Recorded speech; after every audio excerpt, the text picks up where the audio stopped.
Hello friends, I am Jagdish Park Associate. Today's topic is strength of materials. So in strength of materials, I will be explaining a gate problem.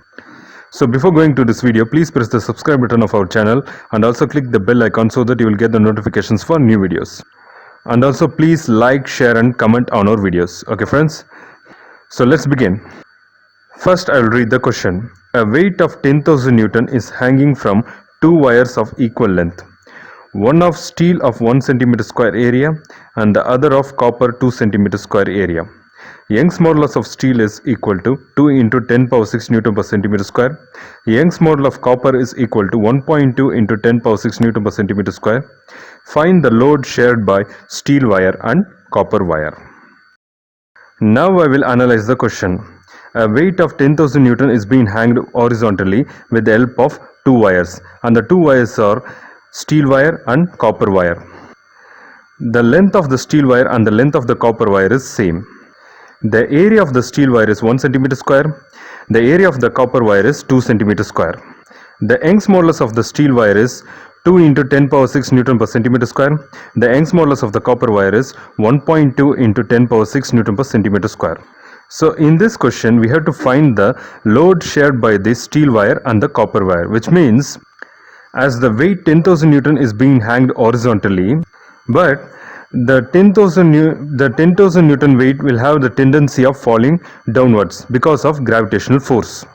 In order to avoid this falling tendency, the steel wire and copper wire should pull certain amount of load from the 10,000 Newton weight.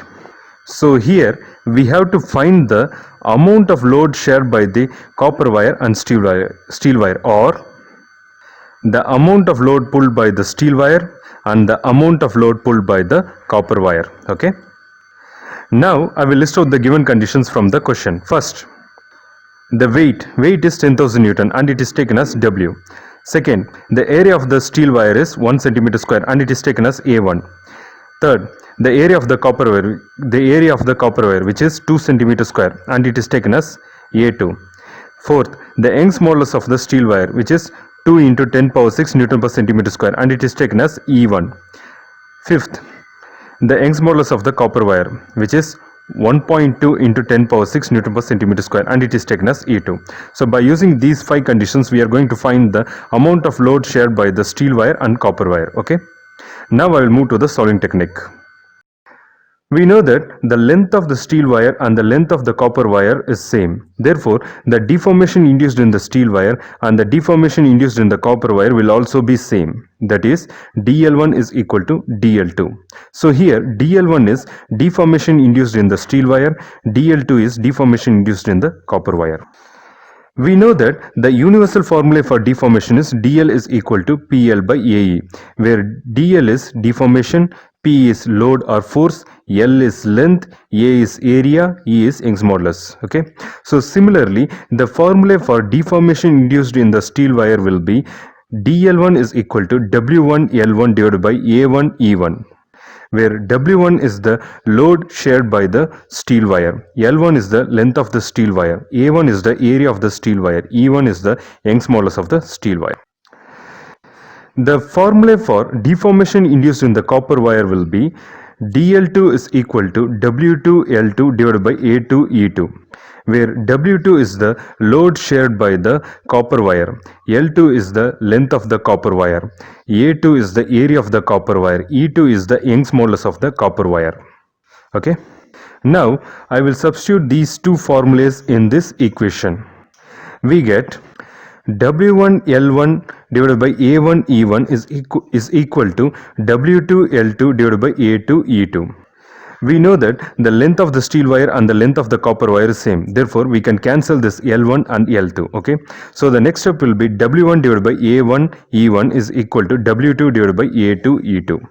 So in this equation, we know the values of A1, E1, A2 and E2. So just substitute the values. We get W1 divided by 1 cm square into 2 into 10 power 6 Newton per centimeter square is equal to W2 divided by 2 cm square into 1.2 into 10 power 6 Newton per centimeter square. Now I am going to split the numerical terms and SI units in the denominators of LHS and RHS. We get W1 divided by 1 into 2 into 10 power 6 into centimeter square into Newton per centimeter square is equal to W2 divided by 2 into 1.2 into 10 power 6 into centimeter square into Newton per centimeter square. So in this LHS, 1 into 2 into 10 power 6 is 2 into 10 power 6, and centimeter square into Newton per centimeter square is Newton, because centimeter square gets cancelled. And in this RHS, 2 into 1.2 into 10 power 6 is 2.4 into 10 power 6, and centimeter square into Newton per centimeter square is Newton, because centimeter square gets cancelled. So the next step will be W1 divided by 2 into 10 power 6 Newton is equal to W2 divided by 2.4 into 10 power 6 Newton. Now I am going to move this 2.4 into 10 power 6 Newton to the LHS. We get W2 is equal to 2.4 into 10 power 6 Newton into W1 divided by 2 into 10 power 6 Newton. So here 2.4 into 10 power 6 Newton divided by 2 into 10 power 6 Newton is 1.2. So the next step will be W2 is equal to 1.2 W1. And the meaning of this equation is the amount of load pulled by the copper wire is 1.2 times more than the amount of load pulled by the steel wire. Okay. Next we will draw the free body diagram of the weight 10,000 Newton. On this 10,000 Newton weight, three forces are acting. One is the weight itself, the other two is the load shared by the steel wire and the copper wire. The direction of the weight 10,000 Newton is vertically downward, because in this universe the object may be vertical or horizontal or inclined. The weight of that particular object will always act vertically downward. The direction of the pulling loads of steel wire and copper wire is upward, because the 10,000 Newton weight will tend to fall downward because of gravitational pull. But these two wires tends to pull the 10,000 Newton upward. Therefore, the falling of 10,000 Newton weight will be avoided. So that's why the direction of the pulling loads of these two wires is vertically upward. Okay. So you can see here, this is the free body diagram of the 10,000 Newton weight. The direction of W1 and W2 is upward and the direction of weight is downward. Now I will sum up all the vertical forces acting on the 10,000 Newton weight and equate it to 0. So here the sign convention of weight is negative, because the direction of weight is vertically downward. Therefore the sign convention will be negative. And the sign convention of W1 and W2 is positive, because the direction is upward. Therefore the sign convention is positive. Okay. Now I will sum up all the vertical forces and equate it to 0. That is, summation of V is equal to 0. W1 plus W2 plus of minus W is equal to 0. So here plus of minus is minus. So the next step will be W1 plus W2 minus W is equal to 0. Now I will bring this minus W to the RHS. We get W1 plus W2 is equal to W.